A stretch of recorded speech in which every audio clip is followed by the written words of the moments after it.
This is the Scorer to Follow podcast.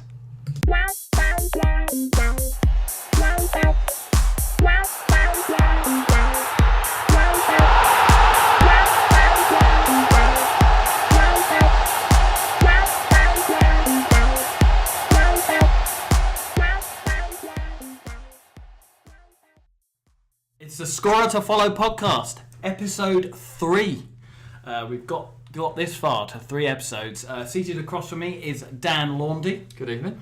And to my right is, again, imminent father Mark Annals. Hello. How you doing? Not too bad. Just waiting, should I say. Could be whisked away at any moment from us tonight. Yes, I should make clear, listeners, from the start that if there is an interruption and a phone goes, that is because Mark is about to become a dad. It literally is that close now. So you'll just have to bear with us, and you might even get me and Dan at the end. Imagine that. That sounds awful. Let's hope that Sean can hold out for another hour. Yeah, We'll hopefully. see. It'll probably be best for all involved. But we're going to talk about the weekend's action, being the Monday night after the weekend's action as we record this. Going to touch on Wenger as well, obviously. Maybe look at the run-ins. And then finish up with Dan Laundy's European Football Corner, which is an exciting new development I'm very excited to hear. Yeah, there's been very little time invested in this. He's literally been scribbling notes in front of me as we speak, so this should be special. So much so that I believe the guys have got the length of this podcast to come up with a jingle that they're going to introduce the segment with. So I'm looking forward to that because there's been no collusion on that so far. He's trying to put us on the spot now. I'm not having that. Don't like this pressure. No. We're artists. We work at our own pace. Anyway, let's get into it with a preamble. Just a brief opening sort of topic, really. Having seen the game that we saw yesterday, that I'm going to come on to talk about, but best or beat, as I printed on the agenda, game involving your season in terms of entertainment. I'm going to go to you first, Mark. Well, being an Arsenal fan, there's not been that much really to get excited about this season. The one that stands out really is us beating Chelsea 3-0 earlier on this season, Mm-hmm. but unfortunately that kind of woke Chelsea up, and ever since then they've been unbeatable. Yeah, in fact, yeah. It's sort of a Pyrrhic victory, isn't it? But that's bollocksed it up for the rest of the league now. Yeah, and we've just been terrible since then. So, but still a good day for Arsenal. yeah. Dan? For me, we briefly discussed it, was the Spurs Cup game against Wickham. Yep. I actually, dragged myself to London for that, so rare occasion. Made the 50-mile trip. That was just from Seven Sisters. That's true. It's a good hour. Geographical joke there. So we were 2-0 down, I believe, and then we pulled it back, and then with about 7 minutes to go, Wickham took the lead again, and it was awful. It was a really horrible experience sitting there thinking we're going to go out here, and then obviously Dele Alli put us back in it, and I think Sonny won it for us in the last. It was late, last minute of injury time, but it was a really up and down game emotions-wise, and then obviously there were lots of goals, and I got to see Akin Fenwa play in the flesh, which was that's got to be an experience. Terrifying. It literally is a nightclub bouncer on the pitch. You weren't. Well, it could have been worse. You could have been like front row, and he's chasing a ball to keep it in, and he keeps going. It's like. He's a great lad. I won't have a word said against him. I don't think he's capable of chasing anything. His mobility isn't the best, is it? No, Liverpool fan, you say? Yes, he is. Yeah, he scored against Liverpool. Actually, didn't he? He did, in that game. Yeah, so it was. Did they knock you out? No, we beat them 2-1. But he did score, and I've sort of followed his career ever since. It's good to see a character like that kind of do well. But didn't he get released in the end? And AFC Wimbledon. That was Wimbledon. He was playing against Liverpool before, and he's now at Wickham. But, do the business. Yeah, all power to him, I say. He scored at the weekend, actually. Did he? I think so. Excellent. Might have been last weekend, but he certainly has scored recently. This could be a feature. Akin Fenwa watch. Let's do it. Let's do it. Yeah, let's do it. We'll dedicate 2 minutes to the great man. Look at this. On-the-fly podding. Coming up with content on air. You don't get this anywhere else, listeners. Well, let's move on to the weekend, because my most entertaining game is yesterday's game between City and Liverpool. Although we've had a few good entertaining games this season, but this one really, it was incredible, really. How it ended 4-4, I don't know. So many talking points, so many chances, but just Did it end 4-4? Oh, how it did? I thought I said how it didn't end 4-4. It doesn't really matter. How it didn't end 4-4, I don't know. But it was an incredible game, and it just looked like two teams really going flat out, and you looked at it and thought, these are the two. I mean, you might both have something to say about this, but I thought these are the two best attacking teams in this league at the moment. There were certainly better teams defensively. But these are the two that really kind of go for it, going toe to toe. Could have been any score, and just end to end, wasn't it? Yeah, there wasn't really a dominant team in the whole of the game. Really, it was just pretty even, just to and fro. Yeah. It's just. I think it sort of helped that it was played in sort of driving rain for a part of it, which always seems to be quite an attractive way to play your football. But I just. You never come away that enthused after a draw, even though it's a draw at a top side. But I was just like, even watching the game and obviously got in the lead and then concede the equaliser, and you watch Sky afterwards and they're pulling apart the defending for the equaliser. But sometimes you just think that was just a good goal. That's Aguero. He does that like week in, week out. It's just his movement. It's a wonderful ball in as well. Fantastic from movement. De Bruyne. And he's just and he swept it right in the corner, and it's just a brilliant goal. And there was a few moves like that in the game. Strangely enough, none of the other moves ended in a goal, which was quite weird. But it's just a great game of football. I think we all got quite lucky then as viewers, because quite early on, obviously James Milner could and probably should have been sent off. Yeah. Because Raheem Sterling essentially had that tap in on the line. Yeah. And how somehow it went unnoticed by everybody, but James Milner just took Sterling out really as in a lunge to get to the ball. I think in real time it's difficult, because I certainly I was like all the other pundits as the case of when I saw it in real time. You see the ball goes in a slightly different direction, and I thought that was Milner getting a foot to it. So I thought that's a great challenge. But then obviously, all the replays at half time and everything, it's like, oh, actually, he gets nothing and just pretty much just kicks Sterling on the back of the leg. But it didn't even come up until half time, no, did it? It didn't. As a talking point, everyone just thought, and I think with this, I was going to go on to talk about the ref's Michael Oliver, and I just think yesterday's game, his performance outside of it, you can evaluate. I think yesterday's game is an incredibly difficult game to referee, because these sort of games, especially this season, it's not only City and Liverpool. I think Liverpool and Spurs, to an extent, Liverpool and Arsenal, even Liverpool and Manchester United and other teams as well. They've just been playing these games at 100 miles an hour, which is it's bloody difficult to keep up with, to be honest. And I don't blame him for missing that, because I think as well I think we all thought that was going to be a goal. So it's almost in the back of his mind that he's just going to give the goal, and then when it isn't a goal, it's kind of like reset his mind, and he's probably forgotten about the incident or not seen it. I thought he was pretty brave to give the penalty that he did, because he could have easily not given that, because obviously, if you have a look after the replays, Clichy gets the ball, but it's just. But he obviously sees it. Clichy slips. He's struggling to get back, and then it's a bit of a desperate challenge, and it is just clumsy. And so it's quite high as well. Yeah, wasn't it is. So even though he gets the ball, it's clumsy. I think it is a penalty in the end. But if it wasn't given, on another day, it doesn't get given. I think. Yeah. I think if that was Milner coming in and doing that, I would be thinking the ref's going to give a penalty, and if he didn't, I'd thinking we've got away with one there. Yeah. I think he, like you say, does get some of the ball, but I think he's so high and it's so clumsy. Yeah. He did let a few things go, though, didn't he, Oliver? Because if I remember rightly, Yaya Toure also arguably should have been sent off for the tackle that ended up following through. Was it on Chan? On Chan's shoulder? Yes, ended on Chan's shoulder. Yeah. I mean, people will say it was where he slid through, couldn't control himself, but help him, it did look to me as though he could have removed his leg once the lunge had completed, and it seemed to he extended through. So I think there was intent there. It was a bit of a dangerous one. That I think Chan got his revenge on Yaya Toure by basically ending his game later on when he just basically ran past him. It was like one of those things where you're like, Yaya Toure's legs and possibly his career have gone in the space of a minute. He's just not moving. Conversely, I thought Chan really stepped up yesterday. Thought he played really well. He's been decent.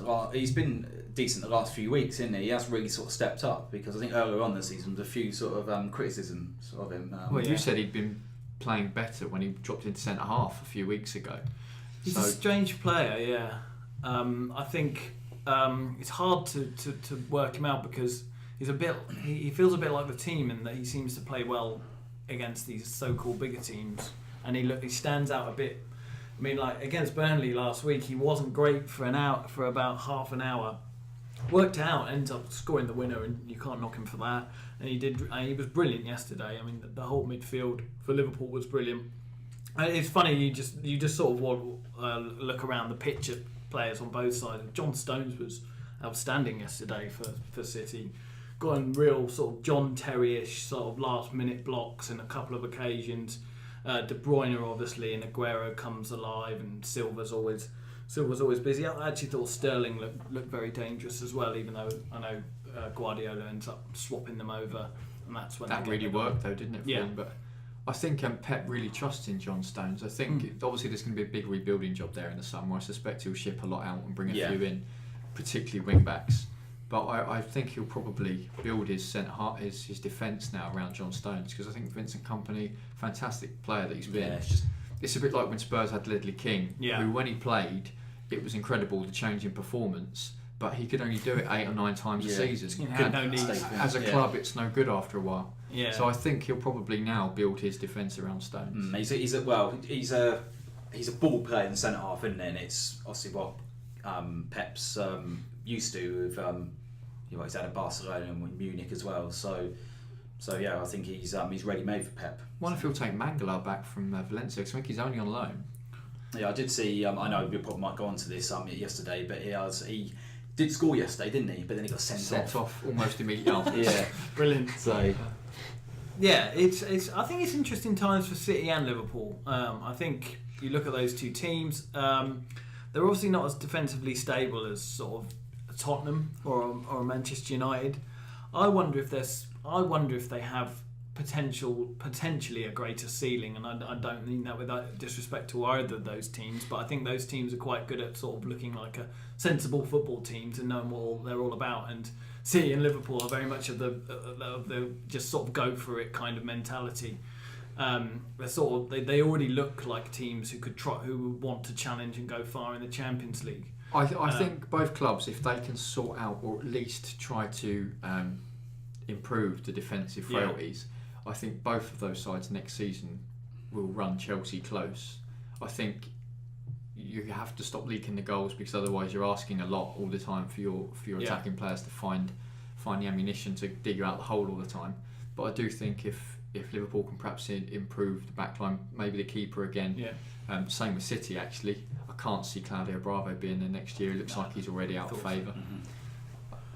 It's interesting to see if they bring Joe Hart back. Really, isn't it? Well, I think he's been told he's surplus requirements now, so I think he'll. Yeah, he's done an interview pretty much saying that. I think. So I think he'll end up perhaps somewhere like Everton or West Ham. Yeah, I think. Or Liverpool perhaps. Yeah, possibly. We'll go on to that. Not the move I particularly want, but I think it'll always be a case that those two teams will have defensive frailties. I don't think they'll under these managers. I don't think they'll ever be sort of a Jose Mourinho type team.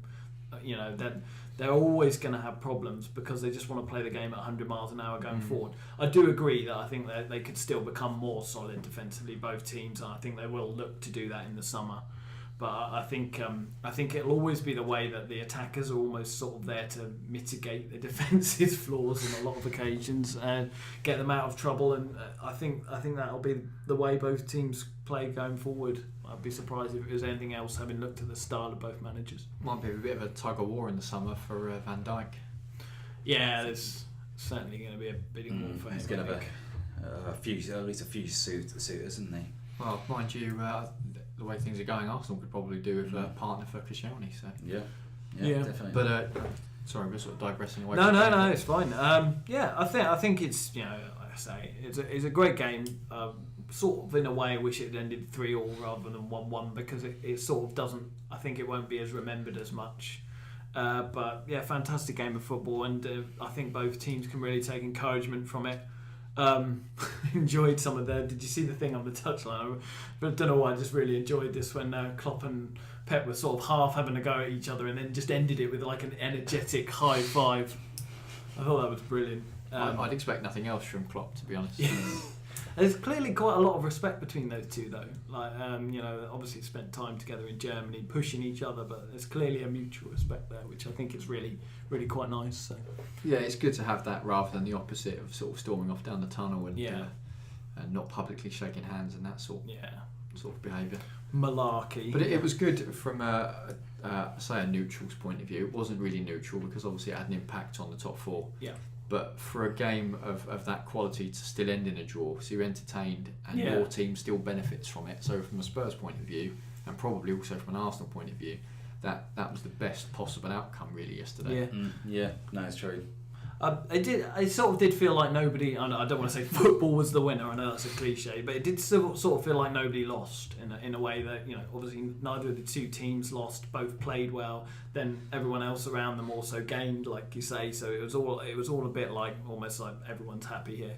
Yeah, there isn't really a big loser. Like Milner said in the press conference or the interview after the game, he said obviously we were ahead. We would like to have won, but if you'd have told us beforehand we were going to get a point, we'd have been quite pleased with that. Yeah.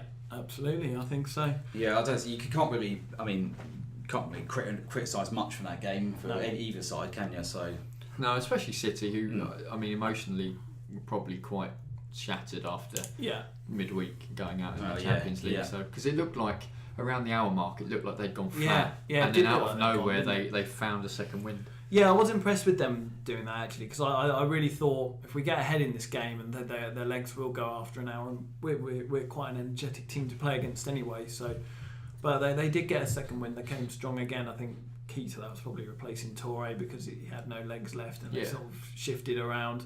Got I think ended up putting Fernando on as well, which is a bolt from the blue.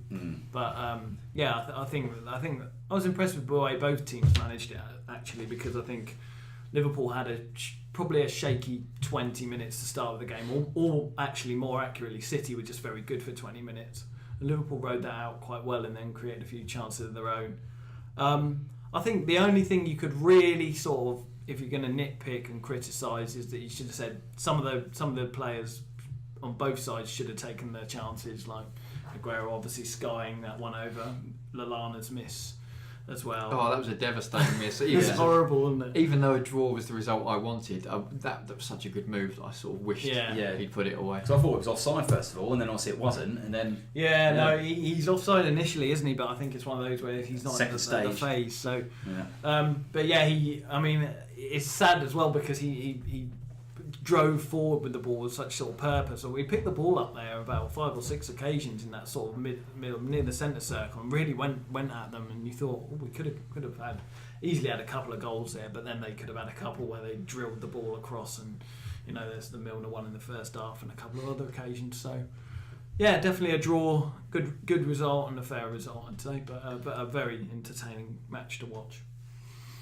I think that could be argued for most of the Premier League games on Sky yesterday, because obviously the day started early with the Middlesbrough United game, and that was a little bit slow going in the first half, but once Borough started having a go, I think when they brought Gestede on for the last half an hour, that really picked up and it was end to end. Yeah, he nets, doesn't he, in the end, and obviously they get a goal last minute, don't they? It's unfortunate for Valdez because he played really well yesterday. Yeah, it's just unfortunate. He loses his foot in there, and then Valencia's got a tap in. So.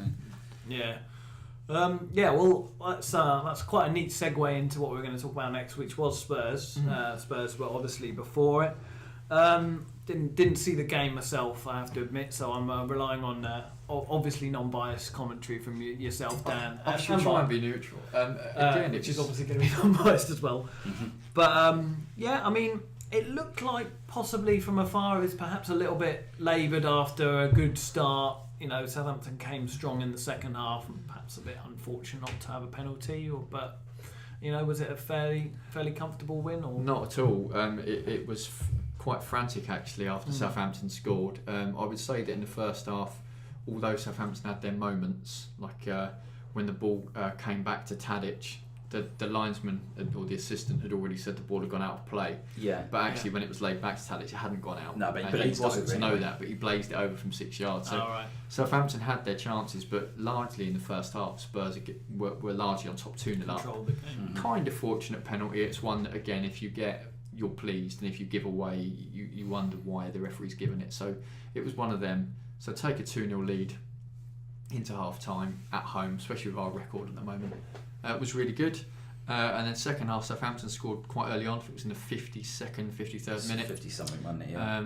Mistake from Alderweireld of all players, who's so solid and reliable usually. And ball went under his foot, just wasn't concentrating enough, I suppose. And Ward-Prowse put it away, the back stick. And then after that, the last half an hour. It's a bit nervy, wasn't it? Yeah, it was ping pong. Yeah. Spurs couldn't. Quite entertaining itself, by the sound of Well, it wasn't for me. Yeah. But the trouble is, Guess. because Spurs didn't have Harry Kane, although his goals weren't missed, his hold-up play was. So towards the end, they took Son off, and then we had Dele Alli and Christian Eriksen playing as like a front two, or one supporting the other, and they just didn't have the presence to keep the ball. And finally, thankfully, Pochettino brought on Janssen, who kind of added a bit of weight up front, and he managed to win a lot of niggly free kicks that basically got Spurs over the line. Do you think it was a penalty? Would you for the Ben Davies on Tadic? Yeah, I think that should have been a penalty. Tadic, I think the reason why it's not given is Tadic just made the most of it a little bit. He goes down pretty theatrically, but there is contact there, so yeah, it should have been a penalty. I don't know if you've seen it, Neil. There's a coming together. I've sort of vaguely seen it. Oh, okay. Well, the ball's kind of bobbling around on the side of the box. Tadic and Davis both going for it. Tadic misses it, but as Davis tries to sweep across him with his left foot, he misses the ball too. Oh, right. And basically kicks Tadic on the bottom of the thigh, somewhere Right. around there. And the trouble, I think the only reason he didn't get it was because there was a 2-second delay between the action and then Tadic kind of swan diving.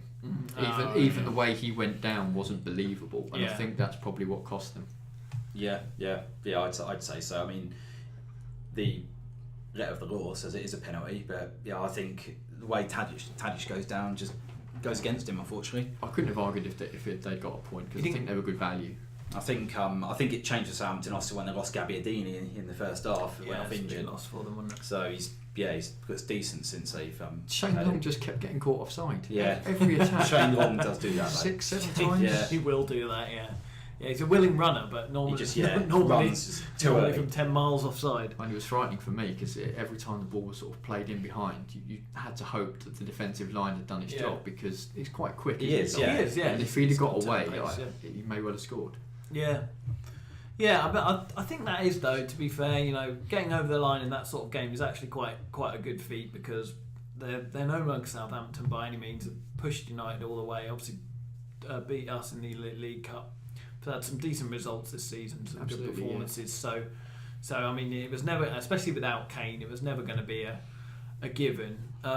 Interesting that he didn't turn to Janssen immediately, because I would have thought, when you said hold-up player, I'd have thought, he'd be ideal for that. Just somebody to hit for the last 25 minutes, an outball, really. Yeah. I think what counts against Janssen is he can hold up the ball, but when it comes to sort of like mobility and stuff, Son is going to obviously give you more running and more sort of movement. So I think that's why he's obviously gone for Son. Is there an argument for playing both then? But Spurs never play with two up top. No, that's true. Dele Alli just fine, don't they? I think he did a very good job when he came on. I was quite pleased with the effort he put in, and like I say, won a lot of free kicks that got the clock wound down. The trouble is his movement looks laboured, and we spoke earlier about Akinfenwa. I know he's a unit, but in terms of the way Janssen moves, it's almost like he's constantly moving in treacle. Yeah, he's not quick, is he? He's not got any pace, but he's strong and he's got a good shot. But like I say, if you want people to run into the channels and stuff, Janssen's not going to do that for you. I hope the guy comes good in the same way that I think a lot of Spurs fans did with Soldado. I think there's still some patience in him. I think people want to see him do well. He's still young, isn't he? Before this season, he only had one full season of professional football. He's playing amateur football. That's right. But the problem he faces, obviously, he's not going to usurp Kane. Kane's obviously going to be the main man. So when he comes on, invariably it's either because we're behind and we're desperate for a goal with a few minutes left, or the game's won, or the game's won, for 5 minutes, and it's just a case of keep ball. So the guy's never going to get the opportunities that you would do when the game's still at a relatively neutral stage. I don't know how he proves himself. I think it's an interesting one from Spurs, because I think they remind me a lot of Rafa Benitez's Liverpool side. I've probably said it before, with Torres. And he's wedded to that one striker system that Benitez was, and it was a very successful system with Torres in the side. When Torres wasn't in the side, it was David and Go. I mean, the best will in the world, David and Go wasn't, enabled. He wasn't. No one's of the there's very few players of the class of Torres around anyway at that time, but he wasn't sort of really anywhere near that. He got a few goals and he was decent enough. And that's what this sort of situation reminds me a bit of. I think Janssen is decent enough and he has potential, but I don't think I think it's a big drop from Kane to Janssen, personally speaking. No, that's not. That's certainly not to denigrate the lad, and I think he could have quite a decent career. But I just think it's hard to replace that sort of quality. And if you're not going to play more than one striker, then it's quite difficult to see what you do, really, I suppose, other than play Son up there. Yeah, I think it'd be interesting to see if they stick with him next year, or if they send him out on loan, or perhaps a season out on loan somewhere for a year. It might do him the world of good. If a newly promoted side comes up and he gets 7 or 8 goals next year or something like that, that might be ideal. But then, of course, it leaves Spurs short. Yeah. Son can play up front, and he did help us out a great deal when Kane was out earlier in the season. I think he scored quite a few to keep us up where we were. But you can't rely on that. And he had a couple of opportunities yesterday. The opening minutes where Eriksen put the ball in behind, and Fraser Forster came out, made himself big and blocked the shot. And then later on, the ball fell to him in the box and his touch let him down. And when he did eventually get a shot away, he'd been closed down. So I'm not saying Kane would score all of those opportunities, because of course he wouldn't. But you've got more faith in somebody who is a striker than playing someone up there who maybe is more of a utility player across the front. Yeah, I think Son can play like on the wing, can't he? And he's a wide forward, isn't he? Yeah. I mean, he obviously can do a job up front as a centre forward, but he does drift out to the wings, then and cuts inside. But I think Kane just gives you a whole lot more than he's an explosive forward, isn't he? And in recent times he started scoring from all sorts of positions. Suddenly you don't know when he's going to have a go. Confidence, isn't he? Just thought, I could score from here, just a shot. And that's great. But as you say, once that goes out of the team, you're relying on other players stepping up. Thankfully this week Eriksen and Dele Alli both did. But be interesting to see how Spurs get on in coming weeks. Yeah, I mean, I've got down here next to is away at Burnley and Swansea, and you could argue that it's good that you'll probably get Kane back for the big games at the end of the season, Cup semi possibly, definitely after that. But Burnley and Swansea away is actually not going to be easy. Burnley have been very good at home this season, and Swansea need a win. So, I mean, it could be a case of grinding those ones out and sneaking a 1-0. Perhaps that's where someone like Janssen will come in useful, that he could poke one in from somewhere. Yeah, you hope so. I mean, again, you don't. I hope so. I think Burnley away is tough. I think most teams have gone there and struggled. I think Chelsea got a draw. I think Liverpool were beaten. Yeah, I think Arsenal only won there in the last minute. Yeah, it's a real tough place to go this season. So and all power to them. I hope Spurs can be one of the sides that go there and nick it. I think right now it's really important to get consistent results, because much as I don't want to make it about finishing above Arsenal, it is all about. It would be very nice to finally do it, and also Chelsea I think are uncatchable now. Yeah. So it has to be about finishing as high as possible, and I think at the moment, although they've got a game in hand, the gap between Spurs and Arsenal is 9 points. Mm-hmm. If they win the game in hand, all right, it's still 6. But I think your next game is home to City. Yeah. Ours is Burnley. So again, it's a big swing there. Excuse me, and I know we'll probably come on to Arsenal in a minute. We're going to do the run in and Arsenal. But I think if Spurs can nick another 3 points at Burnley, and you falter in any way against City, that gap suddenly looks insurmountable, and I think that's really important to keep growing that gap. Okay, right. Well, let's just touch on the rest of the games while Dan plays footsie with me to try and get his pen that he's dropped back onto the table.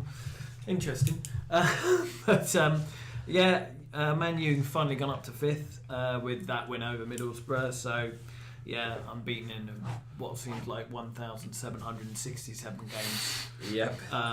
So, yeah, they're moving along. They're doing okay. I still think they might... I mean, we'll come into it on the run-in bit more, but I think they might decide to, at one point, to say, let's go for the Europa. Purely because I just think there's so much of a bun fight for these top 4 places that, and when looking at that Europa draw, they should at least reach the final in that Europa. They should probably win it, and I think they might decide that that's an easier route to the Champions League. I would expect them. I think we've touched on it before. Yeah. I'd expect them to be in with a very, really good chance. I can't see a side there that's stronger. No, I don't think so. I think they'll win it. I mean, I've gone on record and said I'd quite like Ajax to win it because they haven't got the power now to compete with the very best. Yeah. But from a historical point of view, it'd be nice to see a club like Ajax come back and take a European trophy. I'd love to see that. No, it would be nice, but I don't think it's going to happen. No, certainly not. Certainly not. Well, I don't know who's coming out of their academy now, but if they can do it again like they did, what was it when they won let it? me tell you this. They'll be touching on that later on in the European review. Dan Laundy's European Corner, which he's still working on a jingle for. Yeah. And I've now put the Ev. They're actually level with Arsenal now. Another good win for them. So, they're on the fringes of the fight. I've got some tough fixtures coming up. And they've played 2 more games than some of the clubs around them. Yes, I believe so. Yeah, I think Everton were helped out a little bit on Saturday with the Tom Huddleston sending off. Don't think it was a sending off, really. No. I was going to say as well, I saw 4-0 and I thought, that's quite impressive. And I didn't realise that he got sent off. Yeah, it's 1-0. 1-0. They scored 3 times in the last 12 minutes. So maybe you can imagine that might be slightly. rescinded, that possibly. red card. Possibly. You mentioned Chelsea. Not much to say other than they're just sort of a procession at the moment. Good win at a tough place, to be fair to them. Not much to really talk about. Bournemouth looking all right now. Bournemouth beating Swansea and looking not safe, but certainly safer, I would say. It's difficult, isn't it? Because every week the picture changes slightly with one win or one defeat. Yeah. A little while ago, I thought Bournemouth were going to get sucked down into it, possibly with Watford, and now they both seem much more secure. I still don't really rate Watford, but they'll probably beat us in a few weeks. Strange team, aren't they? They can be good, funny side. They can be really bad. I mean, I think whatever they do this season, their manager's going to get sacked. Because that's what always happens. Yeah. It's like that's more than Wenger. I would put money on that manager leaving at the end of the season. Because they just seem to do it for 1 year and then go, we'll have somebody else, some other fella now. I think I'm bringing another Italian. Quite possibly. So just with the relegation, it's Palace and Leicester are pulling away. Hull, Swansea and Sunderland. I know Sunderland drew, but the other 2 lost. Yeah, well, Sunderland are quite a way adrift, aren't they? Yeah, they needed to win, I think, Saturday. I mean, it's made us look silly before this, predicting the relegation lark, but you really can't see them getting out of there.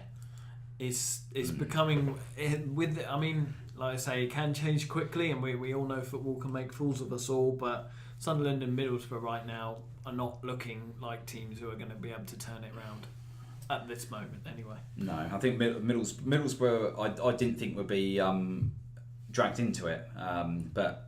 Well, they have. So solid defensively, but just can't score goals. Won 4 games all season, and I just think that's not. I didn't even realise that. Realise that stat when you said if only won 4 games all season. Well, that's it's not good at all. It's like you said, they just can't score goals. There's something like 20 goals, I think, this season, which is it's just not enough. And even your likes of your Burnleys, who as we touched on, been very strong at home. And they're physical and they outmatch and they outfight teams, but they recognise the value of scoring goals. Yeah, they can score a few goals, can't they? Yeah, they've got enough firepower in that team with the likes of Ashley Barnes and Andre Gray and players like that. Mind you, Borough have got Negredo. Yeah, they let Jordan Rhodes go, which was a surprise for me. Yeah, never really played him, did they? Tends to score goals at every level. He hasn't really been given a shot. Championship level, he scored Yeah, he's a very good championship load of striker. goals. Yeah, it would have been interesting if he'd have got a regular run, if we could have maybe scored some goals. But I think Borough just struggle in transitions to go from that defensive unit to getting players to support the attack. I think that's probably what will take them down. Yeah. I think so. So, Mark, I know you didn't want to, but we are going to have to talk about the elephant in the room, which is Arsenal. I'm quite excited about this myself. I thought you might be, I thought you might be full of the joys of spring. First day of spring today. Not sure how that fits in, but don't know if it is. it's the equinox. Oh, is it? Yeah, we're March the 20th, listeners. So there you go. So that was a good digression, but it's not going to be enough to save you, I'm afraid, Mark. And we are going to talk about Arsenal. Right. Okay. Yeah, very poor defensively. You sort of wonder now. It's a bit depressing now. I know you'll disagree, Dan, but it's sort of got to the point where you just wonder if the players. I don't think he's lost the dressing room, but I think the players, perhaps in them subconsciously, even they don't even know, have possibly given up a little bit on this project.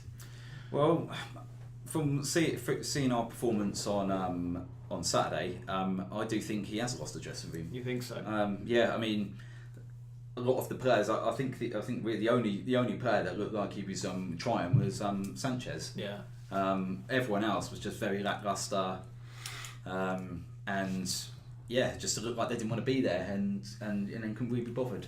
I mean, there is a case, Dan, to say that Tony Pulis teams can do that to you on your best days. Mm-hmm. You could be Chelsea going there and you'll be in for a hell of a game. We're going there in a few weeks, and I mean the sort of teams that we lose against, we might well put in a similar performance to Arsenal did. But it's just when it comes on the back of the run that you're on, I think it's hard for Wenger to argue his case at the moment. I'm genuinely going to put on, or try and put on like a neutral hat. It is hard, but I'll try and be honest about it. Why's your hat got a Tottenham badge on it then? Sorry, I'll turn it around. I watched the game, obviously, Saturday lunchtime. Laughing your head off. Yes, by full time I was delighted. But I have to say that I think it's atrocious, really unprofessional of Arsenal, the way that they've defended in that game. Because if you take two of the goals, the two headed goals from Craig Dawson, the first one, Aaron Ramsey, he knows the guy is floating around. Yeah, he's kind of zonal marking around the penalty spot, but he just stands there. He stands there, lets him go. Now I maintain that if we played on a Saturday or a Sunday ourselves and we did that, somebody would be having a pop at us, and I certainly think the defender coming in. I can't head the ball, so somebody definitely. No, you might have got your arse in the way. I mean, Ramsey did nothing there. No, he just let him go, and then you think, all right, well, sometimes these things happen in football, and players switch off. And then the second Dawson goal, that kind of was the clincher. Again, a header. You had 4 or 5 Arsenal players at the near post, all doing nothing. Yeah. And then Oxlade-Chamberlain kind actually of did get a block on him for a bit, and then thinks, oh, well, I've done my bit, I'm going to let him go now. Yeah, pass him off. And no one follows him. And then again, it's another free header. And with West Brom being so strong on set pieces, I think it's just ridiculous. Well, yeah, the thing is, you know what you're going to get when you go to a team, you go to West Brom. You know they're strong at set pieces. They've got people that can give good delivery into the box, like Chris Brunt, Chadley, and yeah, we know that they're strong. You know, I don't know how many goals Dawson scored this season. I know he scored 3 in his last 2 games. Well, him and Macaulay between them. And Macaulay, I think, scored 7 goals this season. Yeah. So you know what you're going to get. But it just frustrates me with the whole. We obviously are defending zonally, but if you're going to defend zonally, you need to do it right.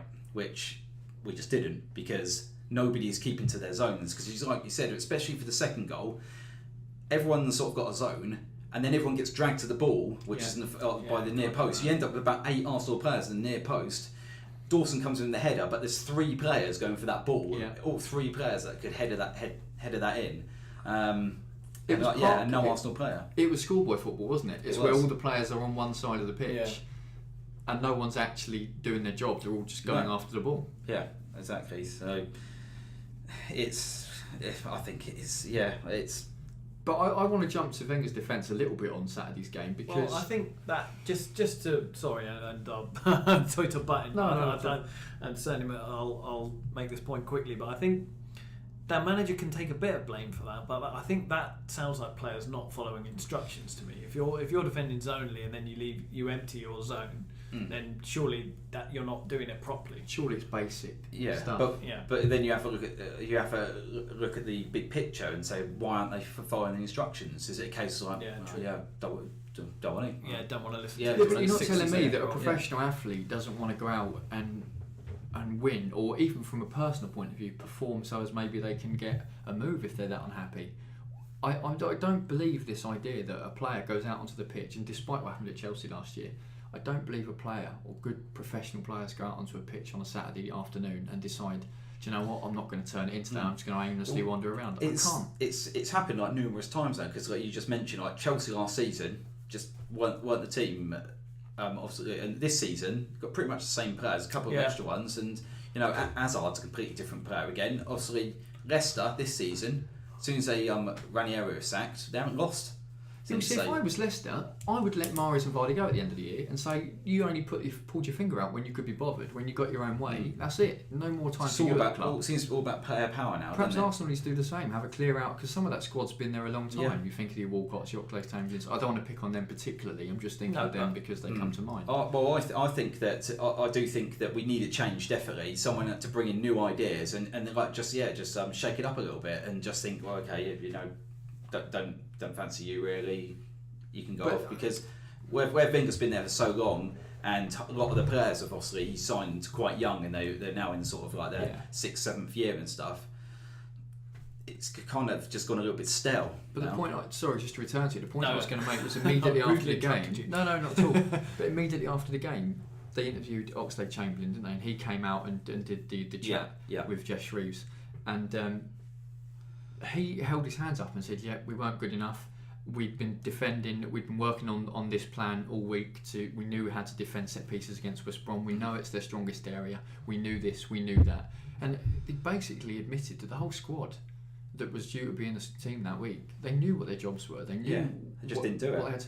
So I don't see all the pressure that's on Wenger. Much as it's laughable for me, I still don't feel you can necessarily point the blame his way. I do think the players have got a responsibility once they go out there to do the basics of football, and that means defending set pieces against a strong set piece team. That means putting a shift in. That's the thing. When it's not going your way, Wenger can only say to them, and then they can prepare all week and just say, "Look, this is what you've got to do. They're going to have this player's going to be standing here." They've probably looked at loads of videos and stuff, and just say, "Look, we know what they're going to do." And if the players don't carry that out on a Saturday, then the players have got to take responsibility. It's not, Arsene Wenger can't go and just say, "Oh, I haven't marked that player. Well, I'm on the touchline, so I can't do that." So it's not that bit's not my fault. Is there an argument just to say that West Brom, I think, and we all know about the set pieces and how good they are at them and how they rely on them a lot. I think they're one of the tallest teams in the division. Yeah. I'm not totally sure. I've seen some stats on height, and this is a bit hearsay, but I think Arsenal are one of the shortest. I know Liverpool are. Yeah. I'm pretty sure we'll have the same problems when we come up against them. So is there an argument to say that? I mean, certainly, it did look like, from what I saw, that the players weren't really sort of playing 100%. But is there an argument to say that sort of thing just can happen because West Brom are good at headers and it's a weak area of Arsenal's game? It's a bit like City's goal against Liverpool. It's just good play. I would agree with you, but I would say no, because the nature in which the players were there, they were in the right places and still didn't do the job. So even if they'd been beaten in the air, having put in the effort to get there, then fine. You say they were just dominated in the air, and that's fine. But Dawson's had 2 free headers. Yeah. Yeah, it's probably the nature of it, isn't it? Yeah. I mean, let's just briefly talk about Wenger. Should rename it the Wenger podcast, I think. But it's the murmurings are that he may stay for a year, which to me looks like an odd decision. Mark looks stunned. I can't. I think we said on the chat yesterday. I just don't see the logic in him staying for a year. But I think we all, I think all of us have seen Arsene Wenger over 20 years, more closely. But I think all of us would say he's probably got quite a sense of pride, and I think this has hurt him a lot. And I think he wants to put it right. You can't fault him for that in a way, but it's hard to. Is his pride sort of clouding the fact that it might be best for everyone? Yeah, I think he's a very stubborn man, and I do understand that. Like, okay, I've done this for the club. I don't want to go out like this. I want to go out on a little bit of a high. But then again, could win the FA Cup. Yeah, and then he could decide. But I think, I think really for his own sake, he needs to just walk away now. Just because the amount of abuse he's getting, he doesn't deserve this abuse. I don't agree with all these banners and stuff, and just all this abuse he's getting, because what he's done for Arsenal since he's been there, 20 odd years now. And on a human level, as I just say, he's a 67-year-old man. And he's doing his best. He is. He's not a Tottenham agent trying to harm Arsenal, Unlike the players. Yeah. Oh. But yeah. Well, so I think it is time for him to walk away, because if I was him, I wouldn't want to just because it would be a strange decision if he did decide to stay, because the fans are not going to let up, are they? No. They're just going to keep on, and unless obviously he managed to turn it round and win the league next season, then everyone's going to be like, well, okay. But I don't see that happening. It's funny you say that, because let's say Arsenal don't finish in the Champions League places. Mm-hmm. I still think they'll somehow pull it out, because they always do. But let's say they don't. Every team in recent history that hasn't been in the Champions League, that would traditionally be towards the top of the table, have a really strong season that following season, whether they win it or go very close. And I think there's a real chance that if the players galvanise behind him for 1 year, knowing that he's leaving at the end, whatever, and they all just pull together for that 1 year, there's a chance he could go out with a Premier League winners medal. Now, I know that might sound far-fetched to a lot of the fans that want him out now, but stranger things have happened. Yeah. And I think no midweek commitment, especially if they put kids out in Europa League. There wouldn't be the mental fatigue that comes with the Champions League, because I think the Champions League is very draining mentally, even in the group stages, and certainly when you're playing Bayern and getting your asses handed to you without wanting to, so there wouldn't be any of that. I think it would require a different approach, because I'm not sure how Wenger approaches the Europa League. I could see him sort of putting strong sides out in that. I don't know why. I think if he stayed next season, I think he'd have to, because if he went into that competition, the fact of winning the Champions League already, but we have got some European football. If he wasn't taking that seriously, I think he'd treat it like the League Cup personally. I think he'd concentrate on the Premier League. I think his problem is, I mentioned Rafa Benitez earlier, but this reminds me of a very similar situation that he faced when he was Liverpool manager and coming towards the end of his reign. And the problem is that it only takes a couple of bad results for it all to swing round again. Yes. He's only keeping the fans at bay at the moment with if he gets good results. If they have a sticky patch next season, and you've already mentioned the abuse he's getting, you don't want that. That's going to create a really horrible atmosphere. Well, this is probably a dream scenario for me, and it'll probably go the other way. But imagine if you're in the position you're in now in a few weeks' time, and then you get soundly beaten by Spurs of all teams. I think that might end up being the final nail, should that occur, because I don't think the Harden... He's just salivating. No, I just don't think the Harden fans, prospect of it. The ones that go every week, I don't think they're going to stand for that. But I do want to just put in that warning that I think I've mentioned 2 or 3 times before. Wenger might not be winning you trophies every year, or some FA Cups, so he might not be winning you the league. I still think there's a case to be made that if Wenger walks away, is pushed, whatever, the assumption amongst a lot of the Arsenal fans that want him gone is that somebody new is going to come in, and suddenly Arsenal are going to be delivering titles. And firstly, I don't know who that's going to be. No, that's that probably won't happen. It isn't an instant thing. We saw it with Fergie when he. But this is the thing; it might go the other way. Yeah, exactly. It's taken him a little bit of time to sort of build again. then I think it will be a rebuilding job. But it depends if we don't qualify for the Champions League, who we can keep hold of player-wise at the end of the season, because we've got the players there, we've got the talent to actually be winning things, but it's just a mentality thing. And can I ask you though, outside of because obviously there's a lot of talk that Sanchez and Ozil both asked for $300,000 a week on new contracts. If, as expected, they both go in the summer, does that, obviously it does weaken Arsenal's squad, but does it significantly weaken them? Because I look around the rest of that squad and I always thought Arsenal were full of talent, but when I look through that team now, you've got the two English lads in Oxlade-Chamberlain and Walcott that can be very hit and miss. You've got Ramsey that's getting slated from all corners. Seems to be able to turn it on some weeks, other weeks disappears. In the back line, you've got Koscielny and Bellerin. Other than that, it's a little bit flimsy. And then in goal, you've got an ageing Peter Cech. So how strong is this Arsenal squad now? Is it too much to expect this team to be competing for the title?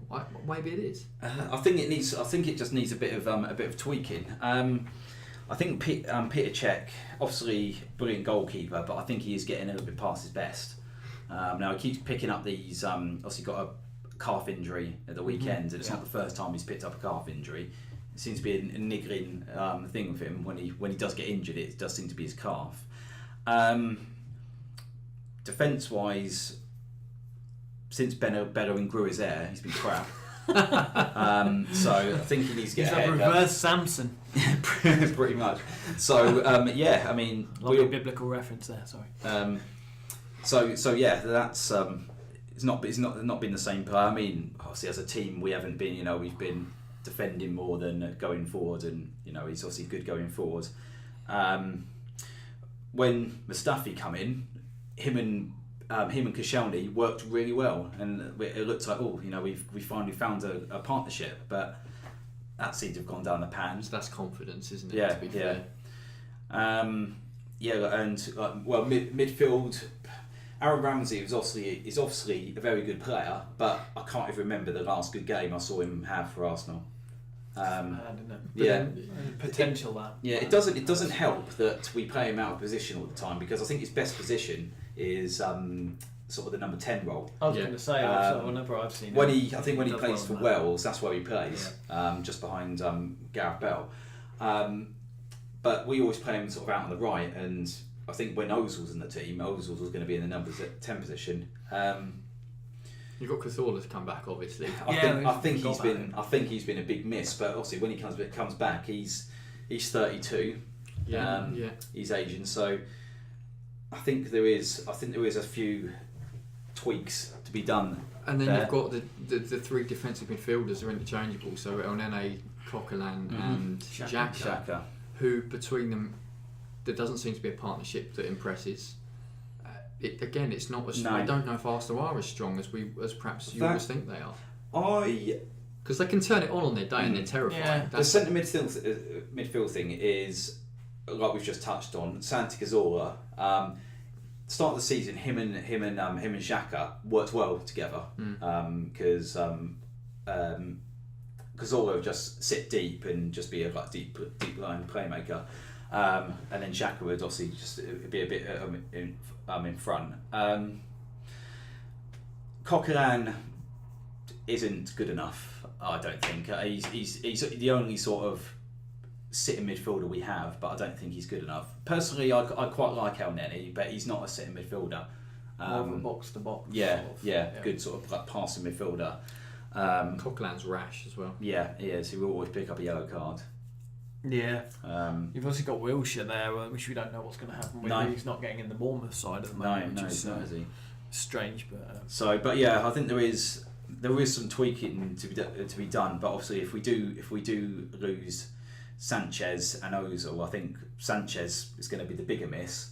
Sanchez is a bigger miss. that wasn't an allegation. I'd just like to point that out. It was a question and nothing more. It's what you interpret that I said, which I didn't say at all. But bigger miss. Bigger miss. I think it'd be a big blow if we lost him.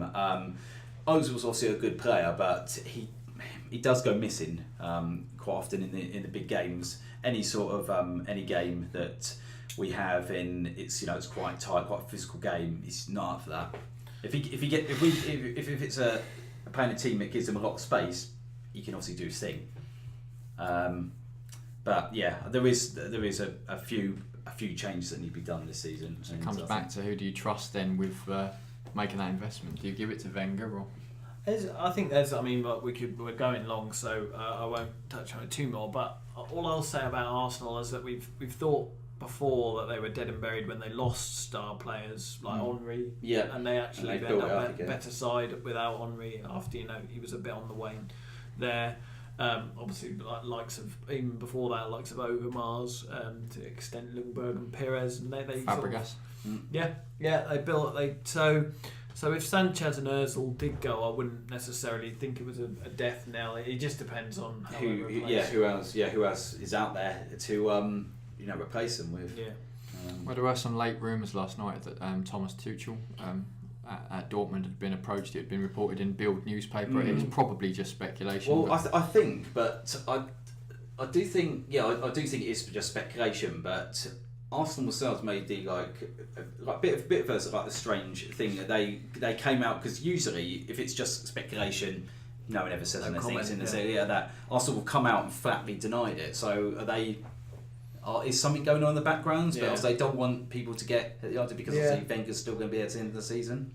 Or they've just been sensitive with all the chat around Wenger's contract future. Well, it's funny that sort of news would break on the same time that most of the papers are reporting that he's going to stay for another year. Particularly John Cross. Is it the Mirror? Yeah, who seems to be very close to good contacts to Arsenal. Yeah.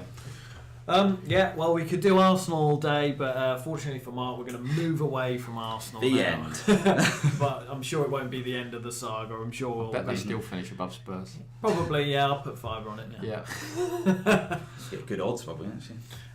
But let's move on. I'm not going to. I've put on the top 7 run-ins, but I'm not going to do that now because we're pushed for time, and I think we can do another pod on it. So please look out for that, listeners, because we're going to do a run-ins pod at some point in the next week or two while this dull international break is on. So much so that we haven't even touched on it because we don't think people care. Who's playing? Switzerland, I think. Faroe Islands.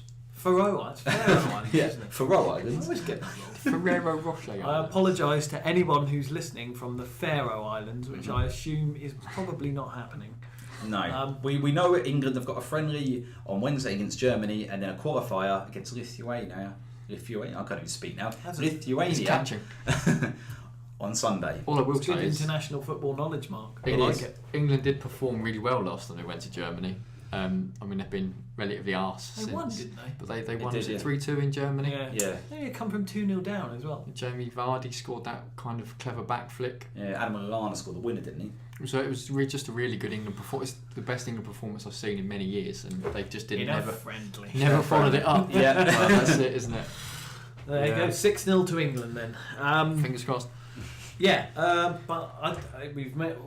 What better place, as we've mentioned, Germany and thus Europe, to move on to Dan Landy's European football corner. Do you want to do the jingle? Should we do a jingle? Yeah, we haven't really come up one. No, he's made one up on the spot. Okay, 3, 2, 1.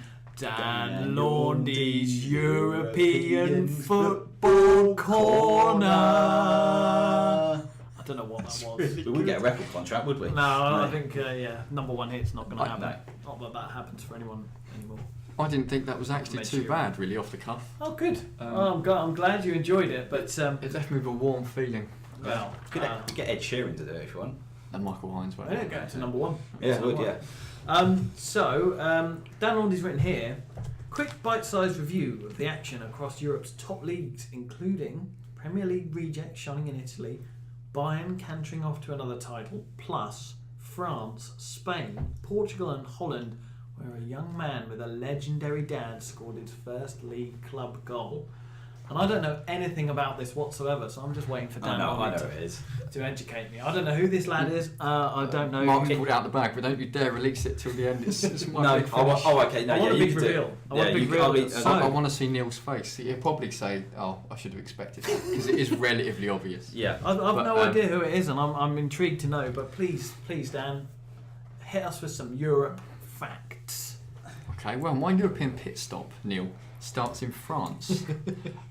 This week, obviously, Monaco and PSG had different fortunes in the European Cup. Mm-hmm. Monaco obviously swept City aside and did the same this weekend, another 3-0 win. Kylian Mbappe, who we've mentioned City? before, scored 2 more goals in 3-0 win against Cannes. So Monaco Looks handy, that lad, doesn't he? He does, I think. Apparently we tried to sign him this summer. I can't see him staying there. I mean, Well, he's no, young, he's- I think now if we were still interested in get Barcelona, Real Madrid are going to be after him now. there's going to be some interest, I think, and the same with Bernardo Silva. I think we touched on him before as well. Yeah. He really looks like a talent. Yeah. So they won 3-0 against Cannes, so they're still top of the French league by 3 points above PSG, who did manage to bounce back from that epic defeat at Barcelona. They did go 1-0 down to home to Lyon, but they came back to win 2-1. So they're still 3 points behind Monaco at this stage. Right. I see. Julian Draxler scored again, isn't he? He's been a Julian Draxler's good done signing for really him. well since he Signed moved in there. the window, didn't he? Yeah, he did. Yeah. Because he didn't really perform in his last move. I think he went to Wolfsburg he was just and unhappy they there. struggled. And then he just wanted to leave, didn't he? Yeah. So, but Well, he's got his move and he's doing all right. That's quite handy, really, because that leads us into Germany. Oh, yeah. I Where- love that. Seamless. Seamless. Bayern Munich, as you mentioned, Neil, cantering to another Your title. words, not mine. Indeed. Another win this weekend. I think they won 1-0 at Gladbach.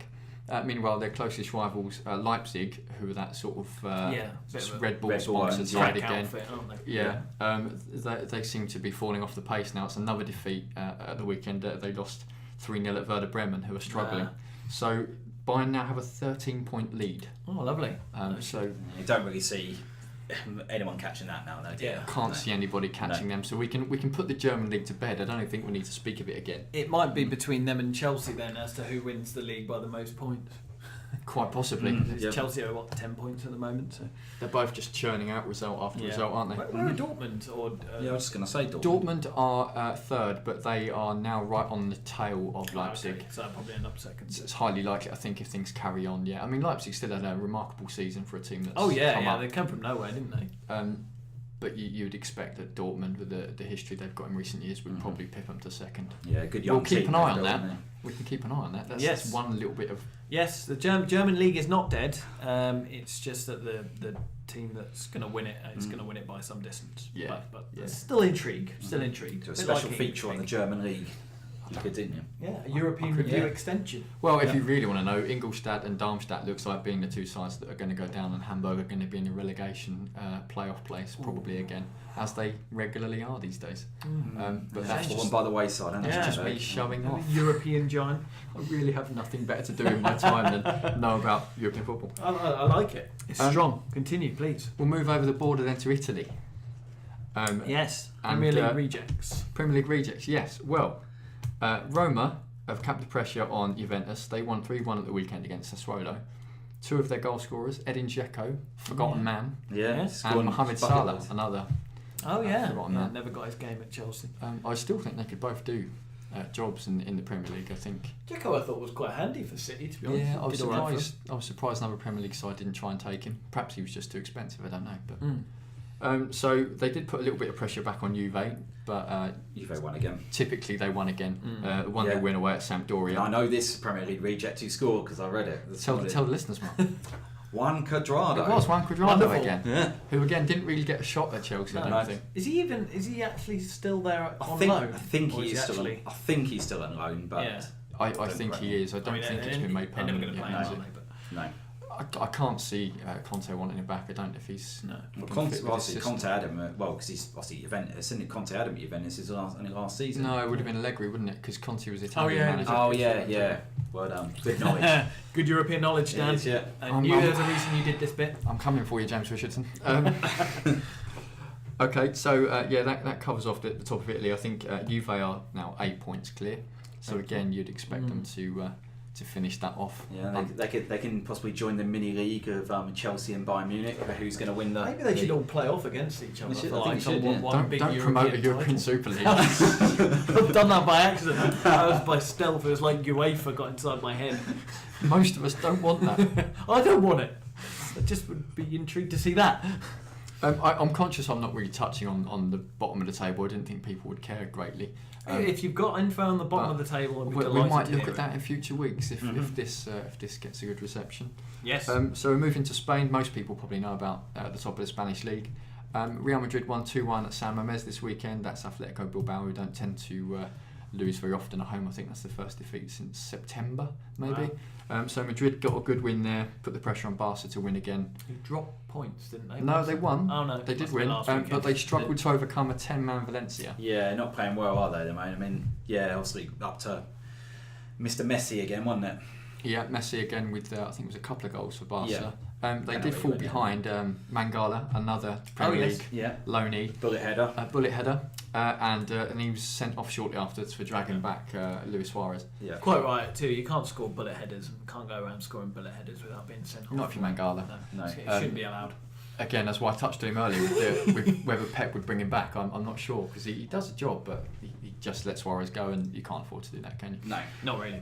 But despite having the extra man, Barca took the lead and then immediately conceded to make it 2-2. And managed to pull it out in the second half just about. So Barca are still on Real Madrid's tail, but Madrid do have a game in hand, so they could still be a 5-point gap. Yep. In other news in Spain, it was a 3-horse race a few weeks ago, but Sevilla have sort of fallen off now and they lost this weekend 3-1 at Atletico. So they're pretty much out the running now, and it does come back to the big two. Is that Atletico back on for third now, are they? Or in with a shout. Sevilla still need to drop off a little bit, but I have to say actually, Atletico, Anton Griezmann, what a free kick! Yeah, that was and one of those in off the bar, bounce down.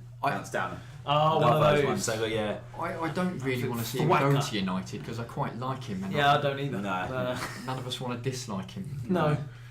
Shame that, but we'll have to deal with that. That'll be next season's problem. Yep. We'll like him for the moment. Yeah. Okay. So that ends our Spanish coverage really. So the top two are the top two as they normally are. And then finally, just quickly, we'll move on into Holland. I think I've guessed who this is now. Actually. Oh, this is disappointing. Yeah, but Mark knows. Neil's guessed. Well, I'll tell you what. I'll give his first name, and you can give the surname that also will give it away. So this is the young man with a legendary dad who scored his first league club goal. Yeah. Okay. Yes. So Feyenoord won 2-1 at Heerenveen. Okay, so it put the pressure on Ajax to get a result. They went 2-1 behind actually, 1-0 behind Feyenoord, but they came back to win, and probably no small part to the consistent Dirk Kuyt, who's still playing. He'll still scoring goals. He'll be playing when he's 75. Dirk's, he's got the energy of a 9-year-old. I don't think he finished the game, but either way, they did come back and win that Absolutely game. Absolutely love Dirk Kuyt. So it put the pressure on Ajax, and they kind of got an unremarkable 1-0 draw at the weekend. But as we've touched on a few times now, a young scorer came on and managed to do something that his dad had done perhaps 20 years earlier. Mark, do you want to give his first name? He's named Justin. Does that help you? Does that confirm it for you? Oh, I don't know now. I'm doubting myself now. I'm not sure this person, mind you. So his dad is a famous Dutch international and was probably from our sort of younger era. Started his career at Ajax, and then obviously went off into some of the bigger leagues. Played in Spain, played in Italy, played actually briefly in England. Only briefly. Oh no, it's not who I thought it was. I think Euro '96. I thought it was Dennis Bergkamp. It's not Dennis Bergkamp. No. Well, this is dragging on. There you go. Then go on. I'll concede because I could be here for hours. So it was notable because it was the son of Patrick Kluivert. Who got his first goal for Ajax in a 1-0 draw. But they're still 6 points behind Feyenoord. There you go. So Feyenoord, not quite in that mini league yet, but they're sort of getting towards that non-European Super League that's not going to happen. They've been really good this year, so I think they deserve it. Yeah. Any team with Dirk Kuyt in it, deserves to win a title. Yeah, you still got a soft spot for Dirk. Love Dirk. Same haircut. So why would you get rid of a haircut like that? Do you know what I've heard people say? And you know, Dirk Kuyt. This is a bit of a digression. You know, Dirk Kuyt, not conventionally good looking. Said in the flesh, actually quite a handsome man. Apparently. I don't really know where to go with that. I was just going to say, on that note, should we end? Well, I mean, where else could you go? I don't think you could. So I think we should wrap up. Is that? Do you want us to do the jingle though beforehand? I don't think it matters now. No, does it? You can do the jingle again if you like. I quite like doing the jingle. Let's do the jingle to close it. Yeah. All right. Dan Laundy's European Football Corner. That's lovely. It's delightful. I'll try and develop that so that it's a little bit more informed. I enjoyed it. And in tune. Yeah. We'll practice in the week. Yeah, it was indeed. Richardson-esque. You need a few more papers and a coffee. Yeah, and to be sitting outside a nice Italian restaurant, ideally. That would be nice. Which means I'd have you two with me though, which that's... I'll tell you for the next pod, so I'll get some croissants in. Yeah. Well, then we can have a French flavoured pod. Yeah. Let's do it. Actually, well, that's covered all of our issues for today, I think. So, gents, anything else to add? I'm off to practice hand celebrations with Dele Alli. Mark, I assume you're off to rent a plane of some description. Well, no, but I think I'm going to need to find out who didn't get the memo about whether it was a for or against Wenger banner. Yeah, someone needs to do their own work there. Definitely. I'm going to go and build a shrine to Dirk Kuyt. So thanks very much for listening. We have been Scorer to Follow Our podcast. This has been episode 3. More episodes to come soon. We'll see you again next week. Down.